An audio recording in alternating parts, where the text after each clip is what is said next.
নমস্কার দর্শক বন্ধুরা, রেস স্পোর্টসের পর্দায় আপনাদের সবাইকে স্বাগত। এই মুহূর্তে কিন্তু দাঁড়িয়ে আছি আমি যুব ভারতী ক্রীড়াঙ্গনে, এবং যুব ভারতী ক্রীড়াঙ্গনে কিন্তু আজকে প্র্যাকটিস করলো দুই দিকে দুই প্রধান। এই চিত্র কিন্তু প্রত্যেক দিনই মাঠে দেখা যায়। দুই প্রধান পাশাপাশি প্র্যাকটিস করেন এবং প্র্যাকটিসের পর কিন্তু দুই প্রধান আস্তে আস্তে তারা মাঠ ছাড়লেন। এই মুহূর্তে কিন্তু লিগ টেবিল যে জায়গায় দাঁড়িয়ে আছে সেখানেও কিন্তু দুই প্রধানেই বলা যায় যে সম্পূর্ণভাবে তারা চ্যাম্পিয়নশিপের দৌড়ে রয়েছে। তবে শুধু কি দুই প্রধান? অবশ্যই নয়। দুই প্রধানের সাথে কিন্তু চ্যাম্পিয়নশিপের দৌড়ে রয়েছে জামশেদপুর, মুম্বাইয়ের মতন দলগুলো, এবং সবার ওপরে রয়েছে কিন্তু মুম্বাই। সেখানে জামশেদপুর কিন্তু যুব ভারতী ক্রীড়াঙ্গনে ইস্টবেঙ্গলকে হারিয়ে গেছে এবং মুম্বাই কিন্তু হারিয়ে দিয়ে গেছে মোহনবাগানকে। অর্থাৎ এই যে লিগের লড়াইটা কিন্তু এখন শুধুমাত্র দুই প্রধানের মধ্যে এই কথাটা বলা যাবে না। লিগের লড়াই প্রায় 4টি দল কিন্তু সমানভাবে রয়েছে এবং বেশ শক্ত লিগের লড়াই চলছে, কিন্তু সাপ লুডোর খেলা চলছে, এই কথাটা বলাই যায়। এই মুহূর্তে আমার সাথে দাঁড়িয়ে রয়েছে আমারই সহকর্মী সৌরভদা। আমি তোমাকে প্রথমে জিজ্ঞেস করবো যে এই যে লিগের লড়াইটা চলছে, এই লিগের লড়াইয়ের প্রায় মাঝখানে আমরা চলে এসেছি। এরপরে যে ম্যাচগুলো আছে এগুলোই টাইটেল কন্টেন্ডারের ম্যাচ।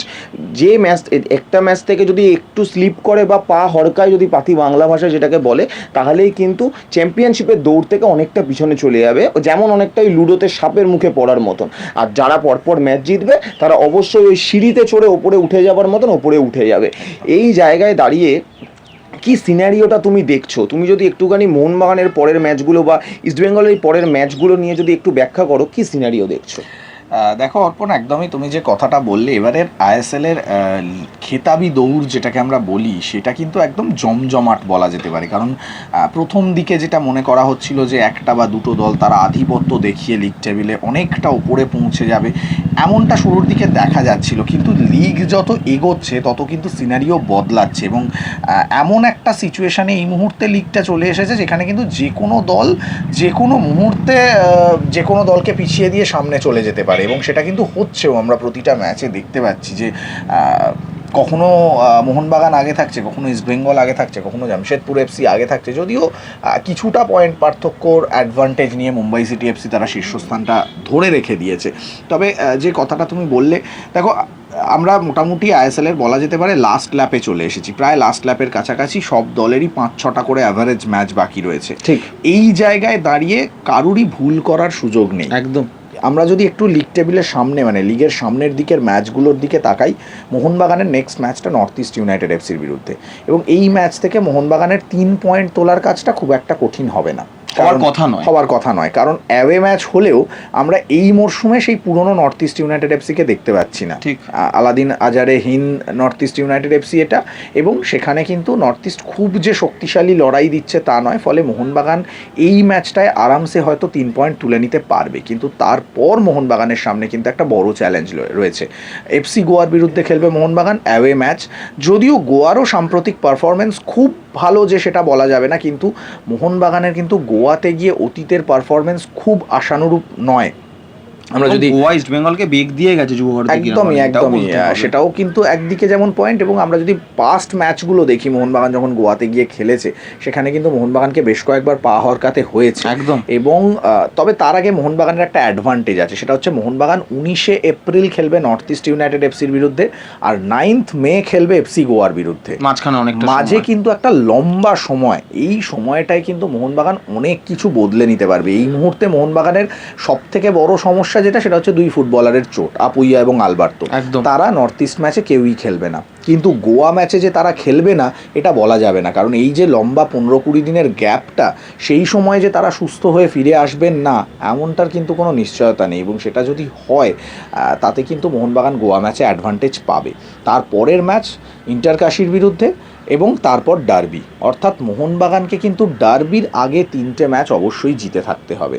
ডার্বি 50-50 ম্যাচ, কিন্তু এবারের লিগ টেবিলের যে অবস্থা তাতে হয়তো এমন সিচুয়েশনে যেতে পারে যে ডার্বি একটা ডিসাইডার হতে পারে, লিগ নির্ণায়ক ম্যাচ। যদিও ডার্বির পরে আরও একটা ম্যাচ থাকবে, সেটা মোহনবাগানেরও থাকবে, ইস্টবেঙ্গলেরও থাকবে, কিন্তু যেহেতু মোহনবাগান ইস্টবেঙ্গল দুটো দলই লিগ টাইটেল কন্টেন্ডারে রয়েছে, এবং সেক্ষেত্রে কিন্তু ডার্বি একটা ডিসাইডার হতে পারে। কিন্তু সেটা আবার ডিপেন্ড করছে ইস্টবেঙ্গলের রেজাল্টের ওপর। ইস্টবেঙ্গল কিন্তু খেলবে বেঙ্গালুরু এফসি, মুম্বাই সিটি এফসির বিরুদ্ধে।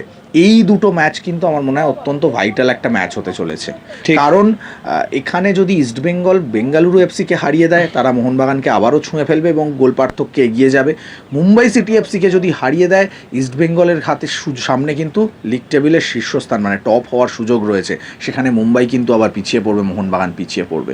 ফলে বুঝতেই পারছো যে একটা ম্যাচ কিন্তু গোটা লিগ টেবিলের ছবিটা বদলে দিতে পারে। ফলে এই মুহূর্তে দাঁড়িয়ে কাউকে ফেভারিট বলা যাবে না, কাউকে বলা যাবে না যে এই দলটাই চ্যাম্পিয়ন হচ্ছে। সব থেকে বড় কথা যেটা অন্যান্যবার আমরা আইএসএলে দেখতে পাই যে একটা দল যোজনখানেক এগিয়ে যায়, বাকি দলগুলো পিছনে পড়ে থাকে এবং একটা ম্যাজিক ফিগার ধরে নেওয়া হয় যে এই পয়েন্টটা পেয়ে গেলেই চ্যাম্পিয়ন। এবারে কিন্তু সেই ম্যাজিক ফিগারটাও এখনো পর্যন্ত ধরা যাচ্ছে না। একটা মনে করা হচ্ছে যে প্রথম দিক থেকে মনে করা হচ্ছিল 28-29 ম্যাজিক ফিগার হতে পারে, কিন্তু সেই 28-29ই যে ম্যাজিক ফিগার হবে এটা কিন্তু বলা যাচ্ছে না। অন্যদিকে জামশেদপুর রয়েছে, তারাও কিন্তু লড়াইতে রয়েছে। ফলে এই যে একটা টাফ কম্পিটিশান, এটা কিন্তু এবারের লিগটাকে অনেক বেশি আকর্ষণীয় করে তুলেছে। দেখো, যে কোনো দলের সমর্থকেরা চাইবে তাদের প্রিয় দল ট্রফি নিয়ে তাদের ঘরে ফিরুক, কিন্তু এই যে কম্পিটিশান, এটা গত কয়েকটা আইএসএলে আমরা মিস করেছি, এই কম্পিটিশানটা দেখা যায়নি। তো এই জায়গা থেকে প্রত্যেকটা দলকে আমার মনে হয় সচেতন থাকতে হবে এবং ইস্টবেঙ্গল ঘরের মাঠে বেঙ্গালুরুর বিরুদ্ধে খেলবে, তাদের কাছে একটা অ্যাডভান্টেজ, তারা হোম অ্যাডভান্টেজ নিয়ে জিততে চাইবে।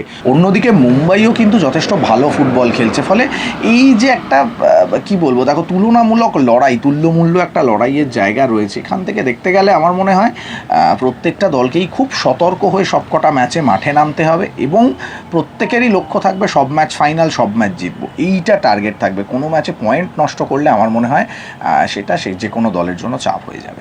অবশ্যই। তবে এই মুহূর্তে মুম্বাই যে 1 নম্বরে রয়েছে, এখানে কিন্তু একটা জিনিস সৌরভদা দেখতে হবে যে মুম্বাইয়ের পরের ম্যাচগুলো কিন্তু বেশ কঠিন ম্যাচ।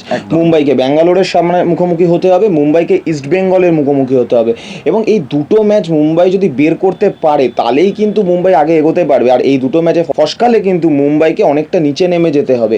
এই জায়গায় দাঁড়িয়ে জামশেদপুরের কিন্তু একটা অ্যাডভান্টেজ আছে, কারণ জামশেদপুর তাদের কঠিন ম্যাচগুলো খেলে ফেলেছে, মুম্বাইয়ের সাথে খেলে ফেলেছে, মোহনবাগানের সাথে খেলে ফেলেছে, ইস্টবেঙ্গলের সাথে খেলে ফেলেছে। জামশেদপুরের ম্যাচগুলো কিন্তু তুলনামূলক অন্য ম্যাচের থেকে সহজ। তবে একটা জিনিস সবসময় লিগের লড়াইতে যেটা মজার, সেটা হলো যে নিচের দিকের দলগুলোর দিকেও চোখ থাকে দর্শকদের। কেন? কারণ এই নিচের দিকের দলগুলোই যারা ওপরের দিকের দলগুলোর মধ্যে কে লিগ জিতবে কে জিতবে না এটা ঠিক করে দেয়। কোনো দিন নিচের দিকের কোনো দল যদি ভালো ফুটবল খেলে দেয় বা তারা যদি একটা আনএক্সপেক্টেড রেজাল্ট করে ফেলে, সেটাই কিন্তু একটা বড় তফাৎ গড়ে দেয় লিগ টেবিলে। এই জন্য কিন্তু নিচের দিকের দলগুলোর দিকেও নজর রাখতে হবে। তবে মোহনবাগান, ইস্টবেঙ্গল, মুম্বাই এবং জামশেদপুর এই চারজনকে ছাড়াও একটা টিম, তাকে নিয়ে হয়তো কিছু শব্দ খরচা করতেই হয়, সেটা হলো পাঞ্জাব আগের দিন মোহনবাগানের সাথে যে ম্যাচটা খেলেছে সেটা অনবদ্য, এই কথাটা বলতেই হবে।